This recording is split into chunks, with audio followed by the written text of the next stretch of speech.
हैं कि stock market actually कौन सी ऐसी चिड़िया है या एक टर्म उसके बारे में आपको बताना चाहूँगा। तो इसमें स्टॉक्स 2 टर्म है स्टॉक्स और मार्केट। निफ्टी स्टार्ट हुआ था 1995 के नियर अबाउट एंड देन जी। सेंसेक्स आज की डेट में ₹100 वाला सेंसेक्स 60,000 से भी ऊपर है। तो या प्राइस अब जी। जा रहा है तो सेंसेक्स बोलेंगे बढ़ रहा है। 30 कम अगर निफ्टी में 50 कंपनीज़ हैं, जब उनका प्राइस में चेंजेस आते हैं, सबको वेटेज दे रखा है। काफ़ी बिज़नेस ओरिएंटेड हो चुका है, उनको काफ़ी चीज़ें फाइनेंशियल लिटरेसी और फाइनेंशियल नॉलेज थोड़ा-थोड़ा बेसिस में मिलना शुरू हो गया है। नमस्कार, आदाब, सत श्री अकाल। मैं हूँ आपका होस्ट और दोस्त अक्षय और स्वागत है the origin show. Knowledge starts here.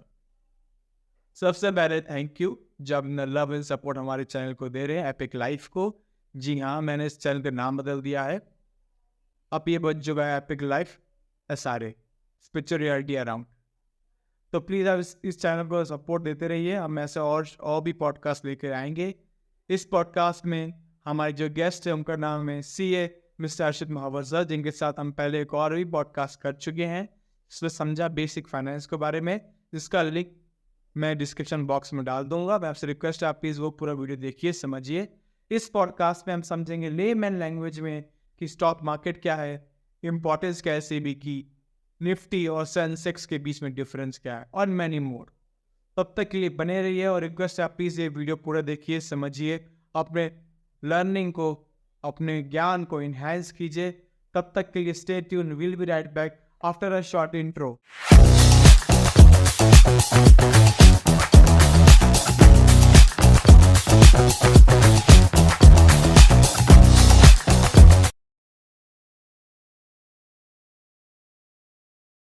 Welcome सी हर्षित सर, कैसे हैं आप? All good Akshay. सर आज तो मैं हर्षित मेहता बन के रहूंगा। आज इस एपिसोड में समझ जाऊंगा कैसे मैं स्टॉक मार्केट का अमिताभ बच्चन बनूं। कोई तरीका है, बता दीजिए, एक ही बार में आ कर जाए। आगे-आगे एपिसोड में देखेंगे क्या-क्या उन्होंने चीज़ें करी हैं, कौन-कौन हर्षद मेहता, विजय माल्या, रामालिंगम राजू है और क्या-क्या उन्होंने चीज़ें करी हैं, किस तरह के निवेशक होते हैं, कैसे आप उस टाइप के निवेशक बन सकते हैं, कैसे आप वॉरेन बफेट बन सकते हैं। इन सब स्ट्रैटेजीज़ के बारे में बात करेंगे। जी, जोक था, लेकिन मैंने जोक मारा क्योंकि आजकल लोग ना, जब से 2 साल पहले वो स्कैम 1992 आया था, जो हर्षित मेहता जो वेब सीरीज आई थी सोनी सोनी पिक्स पे, उसके बाद से सबको लगता है कि भैया मैं भी स्टॉक मार्केट का राजा बन जाऊंगा, या मैं बुल बन जाऊंगा, या मैं बियर बन जाऊंगा, दोनों लड़के पैसा कमाऊंगा, ये लगता है लोग। एंड अभी अभिषेक बच्चन की भी मूवी आई थी हर्षित मेहता पे। ऐसे बहुत सी मूवीज आ चुकी है पास्ट में भी। और जब से लॉकडाउन में लोगों ने नेटफ्लिक्स शुरू किया देखना स्टॉक मार्केट के बारे में, और यूट्यूब पे लोगों को लगता है स्टॉक मार्केट बहुत सिंपल है, मैं भी डीमैट अकाउंट डालूंगा ऑनलाइन, इजीली हो जाएगा, आई बी ए किंग, एक महीने में पैसा डबल। तो ये सब एक मिथ है। तो मैं आपसे इसलिए क्वेश्चन पूछा था कि स्टॉक मार्केट है क्या पहले, ताकि लोगों को समझ में आए। जो पिक्चर में दिखाते हैं वो रियल लाइफ में ऐसा नहीं होता, डिफरेंस होता है। और उसका क्या महत्व है लाइफ में, और कैसे उसको इजीली हैंडल कर सकते हैं रिस्क को हैंडल करते हुए। Over to you sir. Thanks Akshay, आपने एक बहुत ही अच्छा टॉपिक को कवर करने के लिए बुलाया। बस आज के डेट में लाखों करोड़ों निवेशक हैं जो जानना चाहते हैं कि स्टॉक मार्केट एक्चुअली कौन सी ऐसी चिड़िया है या एक टर्म उसके बारे में आपको बताना चाहूँगा। तो इसमें स्टॉक्स 2 टर्म है स्टॉक्स और मार्केट। मार्केट का मतलब वो एक प्लेस हुआ जहाँ पर बायर और सेलर रहता है। स्टॉक्स का मतलब क्या है? वही कंपनी में हिस्सेदारी है, कंपनी में शेयर्स। तो जैसे जी। आपने हर्षद मेहता और वो वाली जो मूवी हमने देखी होगी तो वहाँ पर क्या है, सब लोग एक्सचेंज के पास जाते हैं, टिकट लेके बोलता है, वो अपनी बोली लगाता है कि ये मेरे को जी। ये प्राइसिंग मेरा है, तो जी। प्राइस मैनिपुलेट हो रहा होता था। बायर के पास सही से इन्फॉर्मेशन थी नहीं, प्राइस होता था ₹200, कम्युनिकेट हो गया होगा, किसी ने बाय बोला या फ्राई भी बोला, अगर किसी ने फ्राई का किसी को बाय सुना या किसी ने कुछ और टर्म से करते-करते प्राइस और इन्फॉर्मेशन कई बार लोगों तक सही नहीं पहुँचती थी और इनसाइडर जी। ट्रेडिंग्स और काफ़ी सारी ये चीज़ें भी चलती थी। तो उस चीज़ को करने के लिए एक स्टॉक एक्सचेंज के पास जब आया कि कई सारी जगह मैनिपुलेशन चल रहा है, निवेशक का पैसा डूब रहा है कई जगह कि कुछ गलत लोग एक एक या मैल प्रैक्टिसेस जो कर रहे हैं, उन्होंने सारा का सारा पैसा निवेशकों का निकाल लिया या उनके साथ जी। बुल ऑफ बेयर सही नहीं यूज़ करा। तो जी। एक्सचेंज जो है आज की डेट में सेंसेक्स और निफ्टी इंडिया में 2 बड़े एक्सचेंजेस हैं। अच्छा। सेंसेक्स में 30 कंपनीज है इंडिया में, और निफ्टी में 50 कंपनीज है। तो जी 50 कंपनीज में जैसे आपने कुछ नाम से अगर बताता हूँ, ये कंपनीज के नेम्स चेंज होते रहते हैं। जैसे आज की डेट में अगर बात करेंगे, Reliance, HDFC bank, Kotak, Asian paints, SBI, HDFC life, तो ये नेम्स है जो बड़ी कंपनीज है, ये वो सेंसेक्स निफ्टी में रहती है। इसमें भी अलग अलग सेक्टर्स रहता है। सेक्टर्स में हो गया oil and gas, pharmaceutical, FMCG, paints, तो इस आईटी, तो ये अलग अलग सेक्टर्स रहते हैं उन कंपनीज में। और जी ये बेसिकली इकोनॉमी की पोजीशन को डिफाइन करता है कि इकोनॉमी कैसा चल रहा है, या मोमेंटम है, इंडिकेटर्स हैं बेसिकली इकोनॉमी के। जी तो जी सेंसेक्स नियर अबाउट 100 से स्टार्ट हुआ था 1975 से 80 के बीच में, और निफ्टी स्टार्ट हुआ था 1995 के नियर अबाउट। एंड देन जी सेंसेक्स आज के डेट में 100 रुपए वाला सेंसेक्स 60,000 से भी ऊपर है। तो ये तो प्राइस चेंज रहता है। तो जी मल्टीपल टाइम 100 रुपए वाला 60,000 के आसपास का है, और निफ्टी 1000 रुपए वाला आज की डेट में 18,000 के आसपास है। ये प्राइस चेंज होते रहते हैं, कभी 18,000 वाला आपको 16,000 में मिलेगा, फिर कभी 19,000 भी पहुंचेगा, तो 20,000 भी पहुंचेगा, 25,000 भी जाएगा आगे, तो करके। बट टाइम तो ये इंडिकेटर्स हैं, ये बेसिकली सेंसेक्स निफ्टी के अंदर डिफरेंट डिफरेंट कंपनीज है, उनके प्राइस जब अप डाउन होते हैं उसके बेसिस में कंपोजिशन आता है, तो ये जी प्राइस डिफाइंड होता है। जी आई थिंक आप। सर, आज जैसे भी आपने निफ्टी सेंसेक्स के बारे में बताया, तो मुझे छोटा सा एक मैं समझ लीजिए, मैं एक 7th क्लास का बच्चा हूँ, ठीक है। तो निफ्टी सेंसेक्स में दोनों का अलग अलग नाम क्यों है, दोनों अलग क्यों है, ऐसे दोनों में क्या है, ऐसे मतलब सिंपल समझने के लिए। तो सेंसेक्स बेसिकली क्या है, सेंसेक्स का प्राइस, सेंसेक्स में 30 कंपनीज हैं। 30 अच्छा कंपनीज की अगर प्राइस ऊपर नीचे जाता है, या प्राइस अप जी जा रहा है, तो सेंसेक्स बोलेंगे बढ़ रहा है। 30 अच्छा कम अगर निफ्टी में 50 कंपनीज हैं, जब उनका प्राइस में चेंजेस आते हैं, सबको वेटेज दे रखा है। जी जैसे अगर आप लोग बात करता हूँ, वेटेज भी कैसे रहता है कि आप स्कूल में थे तो आपके क्वार्टरली, हाफ ईयरली और एनुअल एग्जाम्स होते थे। क्वार्टरली एग्जाम का वेटेज है 30%, हाफ ईयरली का 30, और फाइनल का 40% के आसपास। तो ऐसे ही कंपनीज का वेटेज है। जो बड़ी कंपनीज का प्राइस अगर ज़्यादा ऊपर जाता है, या उनकी हायर वेटेज कंपनीज का प्राइस ज़्यादा ऊपर जाता है, तो मार्केट ज़्यादा ऊपर जाती है। तो इस टाइप से अलग अलग डिफाइन कर रखा है। वो इंडिकेट करता है कि मार्केट, अगर आप देखते होंगे, आप न्यूज़ चैनल्स में एक ग्रीन का सिंबल रहता है, एक रेड का हाँ रहता है, हाँ फिर उसमें हाँ आता होगा सेंस, फिर आपने हेडिंग, न्यूज़ हेडिंग सुनते होंगे, सेंसेक्स वाली छलांग, या निफ्टी हुआ धड़ाम। इस टाइप की हम सुनते रहते अच्छा, होंगे आप लोग। तो तो ये था। तो सर, अगर बाई चांस अगर निफ्टी अगर ज्यादा हुआ तो सेंसेक्स गिरेगा, कि दोनों बराबर बराबर ग्रोथ करते हैं।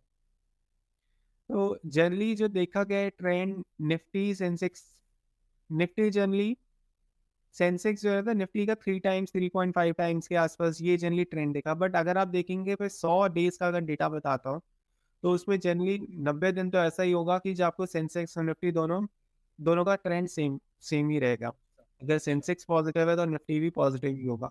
बहुत ही कम ही डेज ऐसे होंगे जहां आपको ट्रेंड रिवर्सल दिख रहा हो। तो सर, निफ्टी या सेंसेक्स जो दादा आपने कहा था, इतनी इतनी कंपनियां होती हैं, वो कंपनी फिक्स रहती है, कंपनी बदल भी सकती हैं आगे चल के। कि कंपनी चेंज हो सकती है।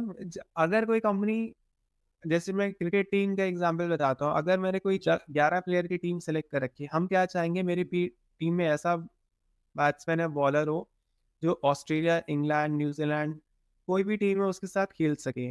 बट टीम जी कब चेंज हो, अगर कोई मेरे पास क्रिकेटर है जो ऑलराउंड हर हर कंसिस्टेंट परफॉर्मेंस कर रहा है, चाहे समर कंडीशंस हो, वेदर, कोई भी कंडीशंस चेंज हो, तो मैं उसको कंसिस्टेंटली अपनी टीम में रखूंगा अगर परफॉर्मेंस दे रहा है।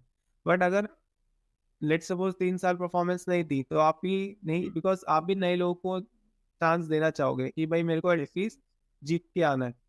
तो same criteria Indian stock market का भी है कि जो अगर जो टॉप परफॉर्मिंग कंपनीज है, अगर वो कंसिस्टेंटली अच्छा परफॉर्म कर रही हैं, एक अच्छे पैरामीटर्स पे हैं, टॉप पोजीशंस पे हैं, तो वो सेंसेक्स निफ्टी का पार्ट रहती हैं। और इसका एक स्पेसिफिकली क्राइटेरिया होता है कि कौन कौन सी कंपनीज अगर उस सारे पैरामीटर्स में टिक होंगी, तो वो उसका कॉन्स्टिट्यूशन का पार्ट रहेंगी। जैसे कुछ कंपनीज हैं जैसे रिलायंस, एसबीआई, एचडीएफसी, तो ये बहुत टाइम से ही उस कंसिस्टेंट उसका पार्ट रह रही हैं। ओके। तो सर अगर किसी को इसमें अगर शुरू करना एज अ करियर मीन्स, और करियर मीन जैसे मेरे पास पैसा है, मुझे इन्वेस्ट करना हो स्टॉक में, तो स्टॉक कैसे समझूंगा मैं? मतलब I know fund managers will be there to help you, but as a suppose मुझे स्टार्ट करना है कर as a funding as a मतलब इन्वेस्टर, तो कैसे इसको मैं समझूंगा? मतलब स्टॉक क्या है, शेयर क्या है? निफ्टी आपने सेंसेक्स बता दिया, दैट्स इजी। तो लेकिन स्टॉक एंड ये शेयर का मतलब क्या होता है? आज की डेट में अगर मैं बात करता हूँ, जिस भी बंदे ने शार्क टैंक देख रखा है, और आज की डेट में मैं बोलता हूँ मिलियंस ऑफ इंडियंस ने शार्क टैंक देख रखा है। उसमें अगर आप बच्चों से पूछोगे तो उनसे, मैं भी आई वाज शॉक टू सी कि 5th क्लास स्टैंडर्ड का बच्चा भी आज की डेट में बात कर रहा है कि इस कंपनी का ग्रॉस मार्जिन 15% है, उस कंपनी ने 50 करोड़ का रेवेन्यू बनाया, उसके इतने कस्टमर बेस इंक्रीज हुआ है, प्रॉफिटेबिलिटी इंक्रीज हुई है, हम ये नए प्रोडक्ट को इस मार्केट में बेच सकते हैं। तो दैट हैज जी चेंज द माइंड सिग्निफिकेंटली। आज एक यंग इंडियन स्टूडेंट का भी माइंड काफ़ी बिजनेस ओरिएंटेड हो चुका है, उनको काफ़ी चीज़ें फाइनेंशियल लिटरेसी और फाइनेंशियल नॉलेज थोड़ा थोड़ा बेसिस में मिलना शुरू हो गया है। तो जी सिंपली जैसे मैंने आपको ये टेक्निक्स बताई हैं, इसी तरह से आप उन कंपनीज में आपको निवेश करना चाहिए जिनका प्रॉफिटेबिलिटी ग्रो हो रही हो, मार्केट शेयर बढ़ रहा हो, बिजनेस अच्छे हों। सबसे उसमें सबसे ज़्यादा कॉर्पोरेट गवर्नेंस का रोल बहुत बड़ा होता है। कॉर्पोरेट गवर्नेंस का मतलब कंपनी का प्रमोटर, बोर्ड ऑफ डायरेक्टर संभालने वाला कैसा है, उसका माइंडसेट कैसा है। देन कंपनीज के, अगर आप ही किसी कंपनी का ब्रांड का कोई प्रोडक्ट यूज कर रहे हैं, क्या 5 साल पहले भी आज की डेट में आप वो ब्रांड यूज कर रहे थे या नहीं कर रहे हैं? अगर मैं बात जी करता हूँ कि पहले लोग कोलगेट बोलते हैं, आज की डेट में हाँ अगर आप किसी टीयर से, तो लोग इवन दो पेप्सोडेंट टूथपेस्ट की बात कर रहे होते हैं, बट उनका नाम होगा, अगर मैं आपसे बोलता हूँ सब ठंडा, मतलब आपके दिमाग में क्या आएगा? Coca Cola. तो मतलब वो ब्रांड एक इमेज बन चुका है।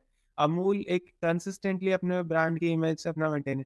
तो बट जी हमें ये चीज़ डेफिनेटली देखना है, कभी भी किसी आप कंपनी में जा रहे हैं तो क्या आप उस कंपनी का प्रोडक्ट यूज़ कर रहे हैं, या फिर आपने ही देखा उस प्रोडक्ट की क्वालिटी जी सिग्निफिकेंटली ये चेंज हो गई है। मार्केट में कुछ नया कॉम्पिटिटर तो नहीं आ गया है। प्रॉफिटेबिलिटी भी मैटर करती है। तो ये सारे जी इंडिकेटर्स रहेंगे। तो अगर आप उस प्रोडक्ट को आप यूज़ ही नहीं करोगे, मान लो कोई खराब प्रोडक्ट है, तो दैट मीन्स अगर आपको पसंद नहीं है और वर्ड ऑफ माउथ चलता है किसी, और आज जी की डेट में रिव्यू रेटिंग्स इतनी ज़्यादा स्पीड से डेटा और इन्फॉर्मेशन पहुंच पहुंच रही है, तो वहां से जी इस जी कंपनी की ब्रांडिंग और रिजल्ट्स नीचे आना शुरू हो जाएंगे। तो जी now companies are also focusing. तो ये बेसिकली मैं सिंपल पैरामीटर बताया, उसके साथ साथ हो गया कंपनी की बैलेंस शीट, प्रॉफिट जी एंड हाँ लॉस। Balance sheet. हाँ, balance sheet, profit and loss, cash flow statements, earning per share, company कितना कमा रही है, कंपनी के पास कितना लोन या कितना कर्ज कर्ज है, कंपनी ने कितना फिक्स एसेट्स में इन्वेस्ट कर रखा है, कितनी उसके पास नई मशीनरी, नई टेक्नोलॉजी में निवेश कर रही है। तो ये सारे, तो वही एक अच्छी कंपनी होगी, अच्छा बिजनेस होगा, तो आगे चल के प्रॉफिट बना के देगा। मतलब आपके कहने का मतलब है, अगर कोई पब्लिक भी समझेगी वो जाएगा, वो कहेगा भैया मैं ये ना डाबर का ये टूथपेस्ट यूज़ कर रहा हूँ, मुझे इसमें इन्वेस्ट करना है, भाई पैसा ही मिलेगा अच्छे फ्यूचर में। लेकिन हमें ये नहीं पता कि इनसाइड कंपनी क्या चल रही है, इनकी बैलेंस शीट क्या है। क्योंकि वो तो मुझे पता है कि मैं बस, और क्योंकि पब्लिक के पास बहुत सारे काम होते हैं, तो उसके लिए we need a fund manager.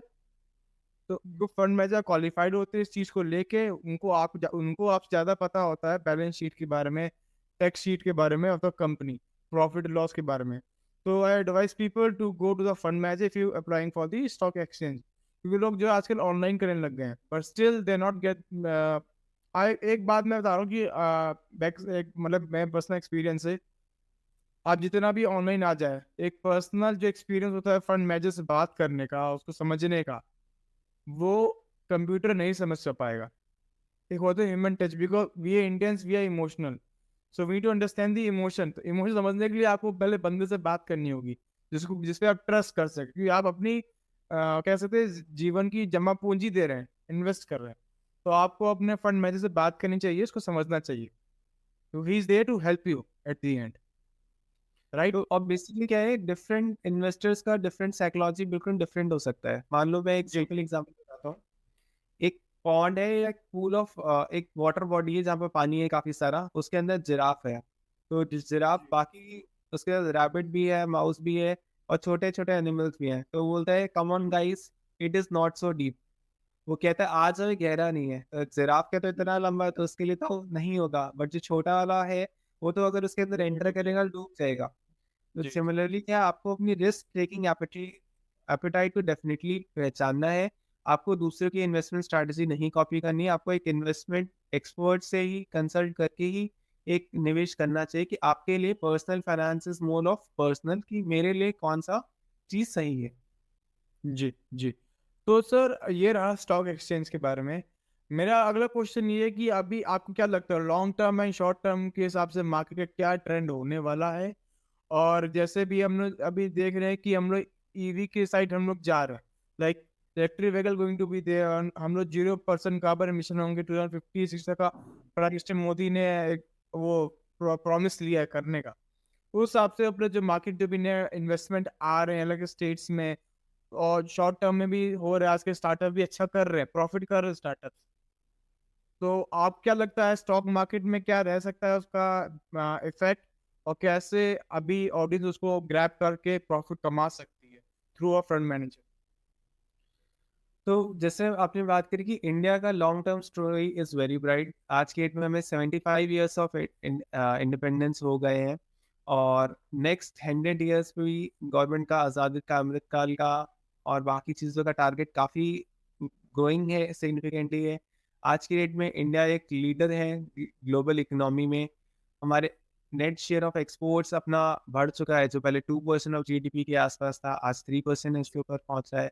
Apple का भी इंडिया में, मोबाइल में भी इंडिया, पहले आप सुनते होंगे इंडिया में सबसे ज़्यादा जो इम्पोर्ट होता था क्रूड ऑयल का होता था, गोल्ड का होता था और स्मार्टफोन्स का होता था। आज जी, की डेट जी, में आप स्मार्टफोन इम्पोर्ट्स की बात नहीं सुनते होंगे नंबर, क्योंकि आज की डेट में इंडिया भी एक्सपोर्टर बन चुका है। जी, जी, गवर्नमेंट ने प्रोडक्शन लिंक इंसेंटिव स्कीम भी स्टार्ट करी थी मोबाइल फ़ोन और इन सब के लिए, और इस तरह से ऑटोमोबाइल में आज इंडिया की सिग्निफिकेंटली काफ़ी अच्छी डोमिनेंट पोजीशन हो गई है कंपेयर टू अर्लियर। और नए-नए factories, make in India theme government ने लॉन्च कर रखा है कि come make in India, vocal for global, और इस टाइप से गति शक्ति, पीएम गति शक्ति योजना, वंदे भारत, कुछ नई ट्रेनिंग आ रही है, और इंफ्रास्ट्रक्चर में काफ़ी सिग्निफिकेंटली ग्रोथ हो रहा है। सोलर के ऊपर और इलेक्ट्रिक व्हीकल के ऊपर हम मूव कर रहे हैं, तो उसमें डेफ़िनेटली बहुत सारा सिग्निफिकेंटली चेंजेस आ चुके हैं इंडिया में। और प्लस इंडिया भी अब, बिकॉज़ इंडिया के पास यंग यंग पॉपुलेशन है, जो कि स्पेंडिंग के ऊपर ज़्यादा बिलीव करते हैं। अगर हम बात करें कि ग्लोबल इकोनॉमी में आपने सुना होगा 2022, 2023 में कि रिसेशन की बातें भी आपने सुनी होंगी कई सारी हाँ जी, कंट्रीज़ हाँ जी, में, हाँ जी, जर्मनी, यूरोप, फ्रांस, जी, इस सब में। तो वहाँ पर एक बोला था, sometimes zero is also good, कि इंडिया में 0% चांस की लोगों ने बात करी थी कि 0% चांस है रिसेशन का। और क्योंकि because India is a spending economy, और हमने बचपन से ही अ, इंडिया ने जो थोड़ा-थोड़ा पैसा जोड़ना सीखा है इन टर्म्स ऑफ, आपके पेरेंट्स भी आपको बेसिक एजुकेशन देते हैं कि आप बच्चों के पास में इंडिया में आज गुल्लक होती है जिसमें छोटा-छोटा पैसा वो निवेश जी, करते थे। तो जी, इसी इसी टाइप से इंडियंस की थिंकिंग ज़्यादा बेटर है, और हमारी इकोनॉमी मोर पहले से रेजिस्ट है कि एफआईज ने सेलिंग भी करा इंडियन इक्विटी मार्केट्स में, बट तब भी इंडियन इक्विटी मार्केट उतना गिरे नहीं। जी, जी। पहले बोला जाता कि अगर यूएस को छींक आई तो ग्लोबली बुखार आ जाएगा।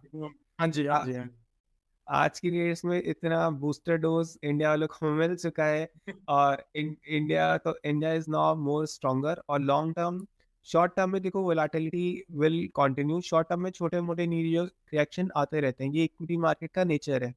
जी, जैसे जी, धूप छाँव की हमने बात करी, बारिश की बात करी, ये छोटा मोटा चीज़ें आती रहेंगी, हमेशा आता रहेगा। बट अगर मैं long term 5-10 years, 20 years down the line की बात करूँ, तो इंडिया का future is very very bright. GDP हर साल बर साल इंडिया का ग्रो कर रहा है। आज की डेट में भी हम चाइना तक अगर नेक्स्ट 10 ईयर्स, 15 ईयर्स में अगर पहुँचते हैं, तो उनकी इकोनॉमी है $12 ट्रिलियन से ऊपर की है, और हमारी इकोनॉमी इज़ $3.5 ट्रिलियन के आसपास, तो गैप काफ़ी बड़ा है। और जी, India is focusing more on infrastructure and all, तो जहाँ पर सिग्निफिकेंटली काफ़ी ग्रोथ अपॉर्चुनिटीज़ हैं, जैसे कि यूनिकॉर्न्स नए-नए इंडिया में डेवलप हो रहे हैं, नए स्टार्टअप्स आ रहे हैं, यंग इंडियंस के अंदर जुनून है नया पढ़ने का। तो इंडिया का फ्यूचर इज वेरी ब्राइट। तो सर मुझे लगता है, जैसे अभी आपने बोला long term short term goals के बारे में, वैसे आई बिलीव जैसे अभी आपने, वैसे मुझे लगा भी न्यूज़ पढ़ा जैसे कि जर्मनी में आ चुके recession, but what I believe, I think outside India से जो भी कंट्रीज है वो इंडिया में इन्वेस्ट कर रहे हैं in terms of buying the share directly way, not only the startup, also from the established companies also. So I think it is a right time. मैं ऑडियो से बोल चाहता हूँ टू, इफ यू वांट, अगर आप कुछ चाहते हो स्टॉक एक्सचेंज में इन्वेस्ट करना, I think it's the right time to do it. Am I right sir? Basically investment आपको हमेशा अपने गोल्स के अकॉर्डिंग करना चाहिए कि आपका गोल क्या है। गोल शॉर्ट टर्म का है, शॉर्ट टर्म मतलब कि अगर मान लो किसी आज की डेट में उनका बच्चा 1 साल का है और बच्चों को हायर एजुकेशन पढ़ाई के लिए पैसा चाहिए जो कि 18वें साल पे हायर एजुकेशन के लिए पैसा चाहिए, तो वो गोल बहुत दूर है, तो वो पैसा आप इक्विटी में भी रख सकते हैं। कोई 35 ईयर्स का पर्सन है, अभी उसका रिटायरमेंट एज है 55, तो उसके पास 20 साल है उस पैसे को निवेश करने के लिए, तो वो एक लॉन्ग टर्म गोल हो गया। देन किसी की बेटी है या सन है 5 साल का, उसको मैरिज के लिए 25th ईयर से 30th ईयर पे उसकी एज पे पैसा चाहिए, तो एक लॉन्ग टर्म होता है हमें अपने। दूसरा क्या हुआ, एक छोटा गोल हो गया, आपको अपने नेक्स्ट 1 साल में आपको अपनी गाड़ी अपग्रेड करनी है कि गाड़ी को जी 15 साल हो गए या रिप्लेस करना है, आपको अपने घर में रेनोवेशन कराना है, आपको छोटा सा कुछ खर्चा करना है। तो आपको अपने गोल्स को अलग-अलग करना पड़ेगा कि मेरा शॉर्ट टर्म का गोल क्या है, मेरा लॉन्ग टर्म का गोल क्या है। ये इक्विटी मार्केट का ट्रेंड हमेशा ज़िगज़ैग मूवमेंट पे रहेगा, बट ट्रेंड हमेशा अप ट्रेंडिंग होने वाला है। और किसी ने ये सोच के पैसे डाल दिए कि मार्केट जैसे 2020 से किसी की इन्वेस्टमेंट का देखने का तरीका बिल्कुल डिफरेंट हो जाता है। किसी ने जी जी 2020 में पैसा डाला ये देख के कि इक्विटी मार्केट हर साल 100% का रिटर्न बना के देगी, तो वो एक गलत अप्रोच हो जाएगी। तो जी जी इसलिए मैं बोलना चाहूँगा ये एक एक्सपर्ट की सलाह लेके ही आप निवेश करें, अपने पैसों को डिवाइड कर लें। और लॉन्ग टर्म के लिए इंडिया का ट्रेंड काफ़ी अच्छा है, और शॉर्ट टर्म में छोटे-मोटे नी-जर्क रिएक्शन आते रहते हैं, चाहे इंटरेस्ट रेट्स का हो गया, ग्लोबली वॉर्स का हो गया, कुछ प्राइसिंग इश्यूज़ हो गए, किसी कंट्रीज़ के जी बीच में अर्ली चैलेंज हो गए। तो अब आपने बात करी तो इसमें 2 तरह के होते हैं, एक मैक्रो इकोनॉमिक फैक्टर्स होता है और एक micro economic. Macro economic factors का मतलब सबको इम्पैक्ट आएगा, और अच्छा मतलब कि अगर इंटरेस्ट रेट्स चेंज हो गए, तो ज़मीन की अगर इंटरेस्ट रेट चेंज हो गया तो लोन महँगा हो गया, गाड़ी महँगी होगी, ईएमआई महँगा हो गया, तो वो सबको इम्पैक्ट है। सस्ता हो गया तो सबकी स्पेंडिंग कंज्यूमर स्पेंडिंग ज़्यादा बढ़ेगी। माइक्रो इकोनॉमिक फैक्टर्स का मतलब कंपनी स्पेसिफिक हो गया कि कंपनी के बोर्ड ऑफ डायरेक्टर्स चेंज हो गए, कंपनी ने अपनी टेक्नोलॉजीज़ को अपग्रेड नहीं करा, उस पर्टिकुलर जी कंपनी से लॉसेस रिपोर्ट करें। तो आपको कई लोग क्या करते हैं, गलत कंपनी से फँस जाते हैं। उन्होंने कंपनी की जी बैलेंस से आपने स्टार्टिंग में बात करी, बैलेंस शीट विंडो स्टडी नहीं करा, गलत कंपनी में निवेश करके आपका पैसा फँस गया। तो हमें उस चीज़ का डेफ़िनेटली ध्यान रखना है। हमें जी अच्छी कंपनीज़, अच्छी बैलेंस शीट वाली कंपनी से निवेश करेंगे तो लॉन्ग टर्म में जाके डेफ़िनेटली उसका बेनिफिट मिलेगा।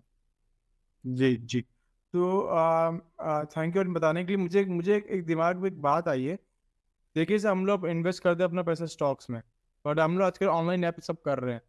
ये सब डिटेल से बात कर, पूरी डिटेल सब जानता नहीं, सब कहते हैं कि ऐप में आ जाएगा, उससे आप कर लीजिएगा, वो सब समझ जाएगा। तो जैसे अभी आप बता रहे, आई अंडरस्टैंड कि हमेशा फंड मैनेजर पे थोड़ा बहुत डिपेंडेंसी रखनी चाहिए, ताकि हम समझ सके और वो हमें साइकोलॉजी समझ सके कि कैसे कहाँ पे पैसा इन्वेस्ट करना है, ताकि उसको उसके हिसाब से गोल से उसको रिटर्न मिले। Am I right sir? Yes, yes, yes. Okay. So now I have a question, sir. What is a Ponzi scheme? So basically क्या होगा, आपने अक्षय कुमार की मूवीज़ देखी होंगी जैसे, और बाकी और भी इसमें दिखाया कि किस दिनों में पैसा डबल, कि वो और आज chiट फंड। में चिट चिट फंड हो गए, और इस टाइप से कुछ। अगर आपको कई बार व्हाट्सएप्स पे भी आता होगा, या फिर कहीं आपने किसी के थ्रू सुना कि मेरा पैसा अगले 3 महीने में मेरा पैसा डबल डबल हो जाएगा, जी जी या जी। किसी ने ऐसी आपको कुछ स्कीम्स बताई, किसी लोगों ने पैसे डाले, उसका 3 महीने तक तो पैसा आता रहा। आपने लाख रुपए अगर डाला, आपको किसी ने बोला कि मेरे को हर हर महीने आपको 3-3 हज़ार रुपए आते रहेंगे उससे, कि मतलब आपको एग्जॉर्बिएंटली हर महीने 5-5 हज़ार रुपए लेट्स सपोज आ रहा है।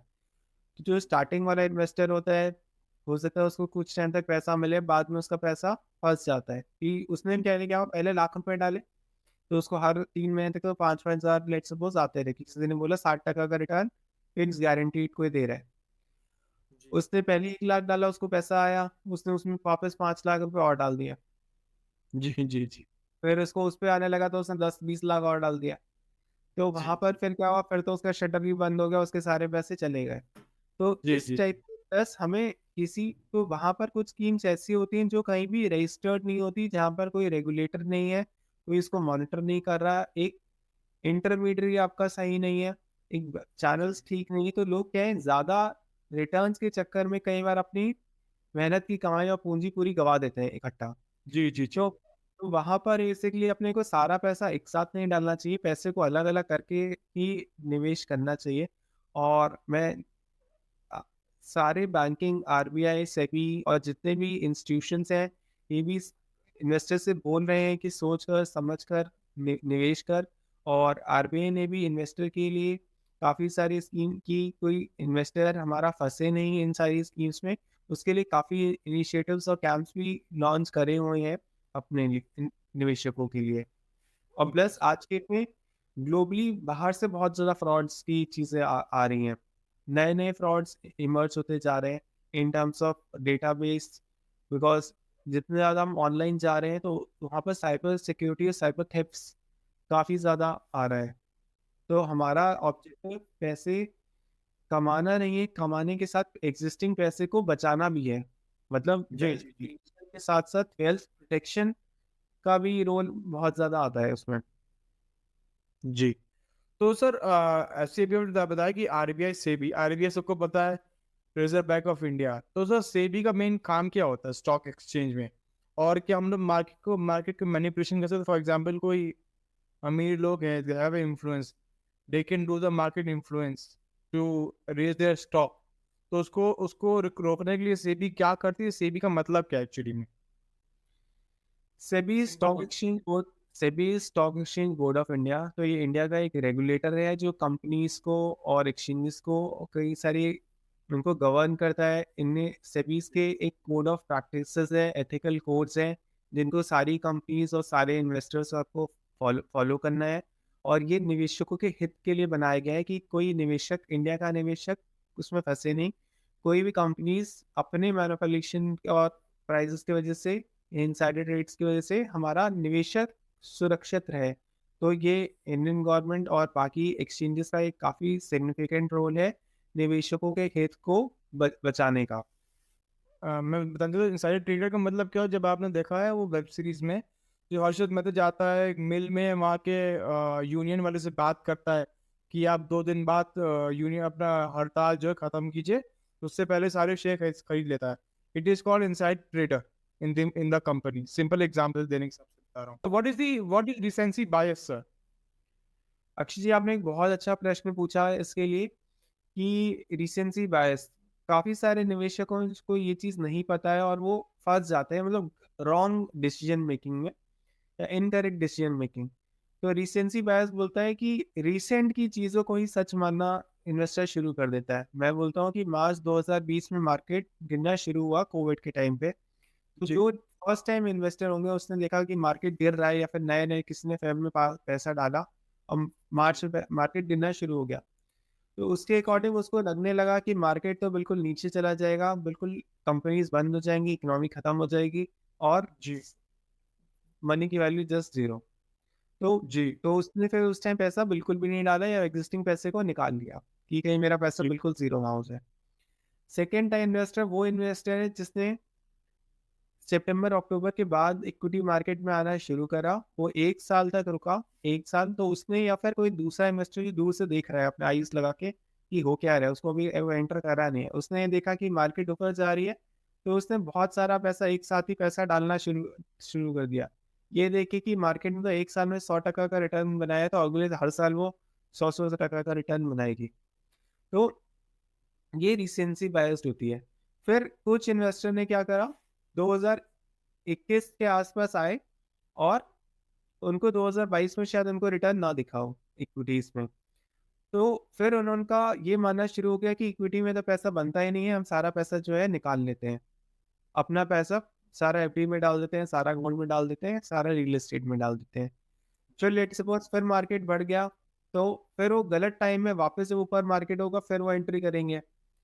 तो वो क्या होता है कि अब अगर किसी का एफडी का रेट बढ़ गया, तो कुछ इन्वेस्टर ऐसे होंगे जो हर जगह से पैसा निकाल के खाली एक ही एसेट क्लास एफडी में डाल डाल दिए होंगे उन्होंने पैसे। जी, बट जी, जी। हमें ऐसा नहीं करना है, हमें एक एसेट एलोकेशन को फॉलो करना है। सिमिलरली अगर मैं 2008 की बात करूँ तो 2008 में भी equity market global subprime crisis और इसके कारण गिरा था। वहाँ भी मार्केट में 30, 40, 50% नेगेटिव भी आया था। बट उस टाइम जो इन्वेस्टर निवेशित रहा, तो उसने आज की डेट में उसका पैसा डबल ट्रिपल भी हुआ है। उसको लास्ट 10-12 सालों में अगर निवेशित रहा इक्विटीज़ में, अच्छे म्यूचुअल फंड्स के थ्रू, अच्छे स्टॉक्स में, तो वहाँ पैसा बना भी है। और वहीं एक इन्वेस्टर ऐसा भी था जो 2009 में आया, 2009 में आस-पास उसको 100% भी रिटर्न्स कुछ-कुछ फंड्स में मिल गया। तो जी, जी। वहाँ पर ये मान लेना कि हर साल 100% रिटर्न मिलेगा, या ये मान लेना कि हर साल 30%, 50% नेगेटिव होगा, तो ये दोनों रॉन्ग अप्रोच है।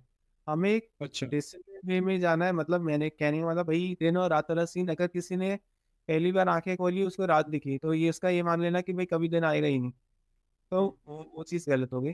दूसरा जी, वही है, जी। किसी ने मॉर्निंग का डे टाइम देखा सूरज, उसे रात नहीं देखी, तो हमें कंसिस्टेंट वे में बना के चलना है। जी, अपने पास हमें एसेट एलोकेशन को फ़ॉलो करना है कि अपनी अगर सर्दियों का टाइम है, तो अपने पास पहले से हमें ब्लेज़र्स, जैकेट्स लेके रखने चाहिए। जी, वेट जी, जी। अगर बारिश हो रहा है, तो अपने पास पहले से अम्ब्रेला एज़ अ प्रोटेक्शन होना चाहिए। तो ये क्या हुआ, जी, ये इंश्योरेंसेस हो गए। जी, इंश्योरेंसेस जी। आप डेरिवेटिव प्रोडक्ट्स हैं, ऑप्शंस के थ्रू, या म्यूचुअल फंड्स में अलग-अलग तरह के फंड्स हैं जो आपको हेज या प्रोटेक्शन प्रोवाइड करा के देते हैं।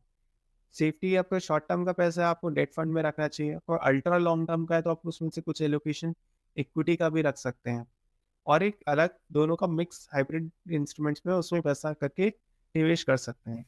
आई थिंक आप जो अब क्लियर हो गया होगा कि हमें खाली बेसिक इंस्टेंट 1-2 महीने के, क्योंकि जब रशिया यूक्रेन का ही वॉर आया था, तो वहाँ पर भी इक्विटी मार्केट्स 15% करेक्ट हो गए थे। तो कई निवेशक इक्विटी मार्केट से भी एग्ज़िट हो गए, ये मानते हुए कि मार्केट बिल्कुल खत्म हो के ज़ीरो आ जाएगा। तो और ये किसी का मान लेना कि मार्केट अभी से यहाँ से 500% बढ़ जाएगा, तो वो भी एक गलत अप्रोच है।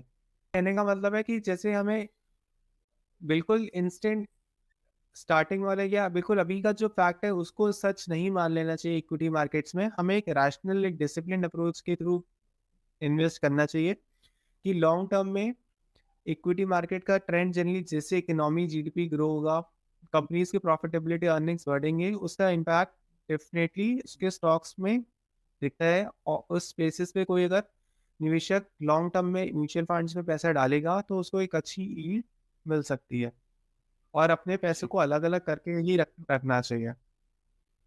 जी, जी। बेसिकली यही है कि आपको रीसेंट रीसेंट ट्रांज़ैक्शंस के बेसिस पे ही काफ़ी, एक फैक्टर के बेसिस पे खाली इकोनॉमी और स्टॉक मार्केट को जज नहीं करना है।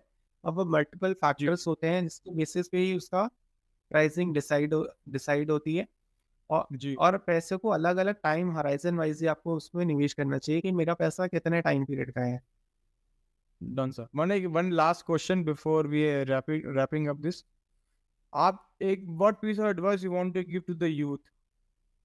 आप क्या एडवाइस देना चाहते हो यूथ को जो भी नया शुरू हो रहे हैं फंडिंग मतलब म्यूचुअल फंड में या स्टॉक्स में क्या आप एडवाइस दे सकते हैं यहाँ ताकि they take as a good career in that they want to become a investor. तो बेसिकली एक अच्छा निवेशक की है, वॉरेन बफे ने जिसे बोला था कि real the art of making money is not making very, very, very much fast, it's make on a discipline way. एक डिसिप्लिन वे के थ्रू अगर चलेंगे, तो हम अच्छा पैसा बना सकते हैं। कि जिन लोगों ने बहुत जल्दी पैसा बनाने की कोशिश करा, वो बहुत जल्दी नीचे भी आए हैं। मतलब मेजॉरिटी अगर बात करूँगा कि विजय माल्या हो गए, रामालिंगन राजू हो गए, सत्यम के जिन्होंने फ्रॉड फ्रॉड में इन्वॉल्व थे, एंड इस टाइप से और भी नीरव मोदी, और इस टाइप से और भी निवेश जो बड़े बिजनेसमैन में थे जिन्होंने बहुत ज़्यादा तेज़ी से ग्रो करे और उन्हें रॉन्ग प्रैक्टिस और इल प्रैक्टिसेस अगर करी हैं, तो उनका बिज़नेस नीचे भी आया है। तो सिमिलरली जी, इक्विटी में भी है, अगर हम एक राइट अप्रोच के थ्रू अगर इन्वेस्ट करेंगे, तो लॉन्ग टर्म में एक अच्छा पैसा बना सकते हैं। और आपको रिस्क एपेटाइट और एसेट एलोकेशन के ऊपर डेफिनेटली फोकस करना है कि भाई मेरा क्या गोल है, मेरे बच्चों के एजुकेशन का गोल है, बच्चों की मैरिज के लिए मेरे को, जब वो बड़े होंगे तो उनकी मैरिज के लिए मेरे को अपना कॉर्पस इकट्ठा करना है। सबका होता है कि पहले लोग बस पेंशन की इनकम रहती थी, आज की डेट में उतनी नहीं है, तो लोगों को यंग एज से ही अपनी रिटायरमेंट प्लानिंग के बारे में पहले से ही प्लान करना है, वहाँ पर हो गया। जी, अच्छे एक एक्सपर्ट से सलाह करके ही आपको निवेश करना है, सो दैट आपको एक पर्सनल फाइनेंस की आपको एक राइट अप्रोच मिल सके कि what is the right product, the best product for the investor. And सोच कर, जी। समझ कर, निवेश कर। एंड डिस्क्लेमर रहेगा, equity investment is subject to market risk, reads related offer documents careful before investing. Thank you Harshit sir, आपने अपना टाइम दिया। So guys, if you want to invest in a stock market or you want to invest in a mutual fund, become an investor to take your first baby step, you can connect to Mr. C. Harshit Mahawar. He's a financial expert right now in the market. He knows more about what is happening in the stock market as well as in the mutual fund, and you can say insurance also as well. Sometimes, if you want to know about the what is the insurance deeply, so what I'll do, मैं इनका details description box में दे दूंगा, आप इनसे contact कर सकते हैं। Any last word from your side before wrapping up this episode so? Thanks Akshay for keeping this session, और इन्वेस्टर्स के हित के लिए आपने एक काफ़ी अच्छा सेशन रखा, and you thank are you, doing good job. Thank you sir. So guys please, I request you please go to the financial experts, and मैं आशीष सर का भी डिटेल्स नीचे मेंशन कर रहा हूँ, आप उनसे भी कांटेक्ट कर सकते हैं। He will be feel free to help you in this terms. Thank you so much. I hope आपको ये वीडियो पसंद आई होगी। अगर आई है तो प्लीज़ लोगों को शेयर कीजिए, ताकि उनका भी लर्निंग, उनका भी ज्ञान इन्हेंस हो सके, बढ़ सके। और एक और बात है, इस एपिक लाइफ जो आपका यूट्यूब चैनल है, इसमें जो ओरिजिन शो नॉलेज स्टार्ट्स है, जो आपका पॉडकास्ट शो जो मैं चलाता हूँ आपके लिए, उसको मैं Hindi as well as English में भी लेके आने वाला हूँ। जी हाँ, इस चैनल के थ्रू, इस शो के थ्रू पॉडकास्ट हिंदी इंग्लिश दोनों में होंगे, वो भी, लेकिन वो both are in layman language which will help to enhance your learning process. तब तक के लिए बने रहिए, सपोर्ट करते रहिए। Will be coming back with more exciting podcast for you on your YouTube channel Epic Life SRA। Stay tuned.